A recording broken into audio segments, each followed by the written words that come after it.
munaasabad lagu soo bandhigayay cilmi baaris laga sameeyay soo kabashada dhaqaalaha Soomaaliya ayna ka qayb galeen aqoon-yahano Soomaaliyeed ayaa waxa lagu qabtay magaalada Muqdisho sida warkan uu noogu diyaariyay wariyahayaga Cabdirasaaq Maxamed Faarax Shiino. munaasabadan oo lagu soo bandhigayay daraasaad ay qaar ka mid ah ardayda jaamacadda Hindiya ay ku sameeyeen caqabadaha soo food saaray qorshaha soo kabashada dhaqaalaha Soomaaliya ayaa waxaa ka qayb galay qaar ka mid ah ardayda wax ka barata xarumaha waxbarasho ee ku yaala magaalada Muqdisho iyo maamulka jaamacaddaas. Daawud Ibrahim Abuukar oo daraasadan diyaariyay oo ugu horeyn munaasabada ka hadlay ayaa waxa uu sheegay cidda ay sida tooska ay u qusayso daraasadan.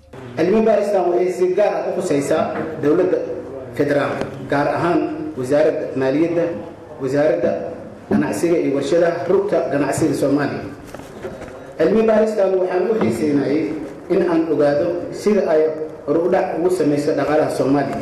haddii aan ka hadlo soo kabashada dhaqaalaha waa marxalad dhaqaale taas oo daba socota hoos u dhac dhaqaale in lagu guda jiro taas oo dhaqaalaha dib loogu faa'iido iyo shaqada badan oo sare u kacay.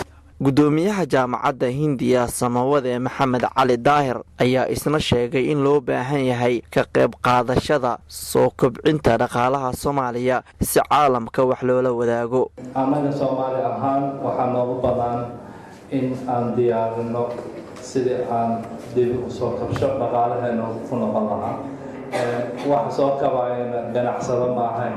waxa waaye xaaladii inaa ama marxaladii loogu talagalay dhaqaalaha soo bixina maxaa marxaladaha loo baahan yahay. waxaa loo baahan yahay ammaanka kow inuu sugnaado, labo in infrastructure jiro oo jidadka ah iyo dekedaha iyo diyaaradaha iyo airportyada kuwaasi, iyo banking system inuu jiro oo transaction ku dhici karo, iyo waxa ugu dambeeya oo ah in uu jiro garsoor oo bili kala bixin kara haddii la isku qabsado product qof keensaday ama product qof soo sameeyay in aan qof kale ka qaadan.